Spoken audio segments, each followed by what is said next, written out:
A careless and not deliberate error. The response of Nadhim Zahawi, who only last summer was appointed Chancellor of the Exchequer, to claims that he agreed to pay a penalty to settle a huge tax bill. It's reported that Mr Zahawi, now Tory chairman, paid a 30% penalty on top of £3.7 million in capital gains tax from the sale of shares in his polling company YouGov, making a total of £4.8 million.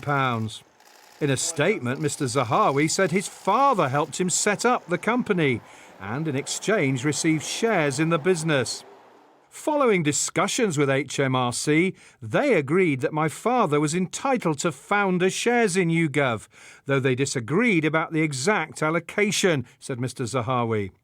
They concluded that this was a careless and not deliberate error. So that I could focus on my life as a public servant, I chose to settle the matter and pay what they said was due, which was the right thing to do. But Mr Zahawi did not say whether or not he paid the HMRC a penalty. And earlier, Labour claimed his position was untenable. He was Chancellor of the Exchequer, responsible for Britain's tax affairs and tax collection, the taxes that we now find that he wasn't so keen to pay himself. So if the Prime Minister wants to stick by his commitment for integrity, honesty and professionalism, he should do the right thing and sack Nadhim Zahawi. Have you been honest about your tax affairs, Mr Zahawi? But as Mr Zahawi continued to face questions about his tax affairs, he was backed by a senior cabinet colleague.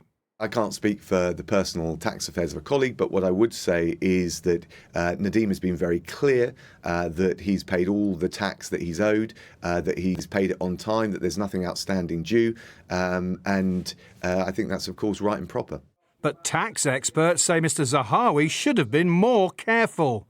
For me, that's quite poor anyway. I expect my clients to take care when they give me information and when they declare their income and their capital gains to me. And I think that's what we should expect of everyone, not least a government minister.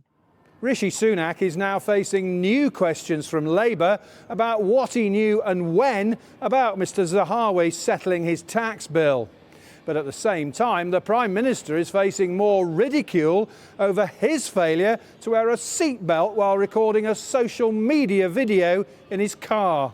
Hi, one of my New Year's promises to you... Senior Tories say Mr Sunak has accepted he made a mistake and has apologised, while Labour says it revealed a lack of judgment. But it's Mr Zahawi who's in bigger trouble, with questions about when he settled his tax bill and whether it was while he was Chancellor.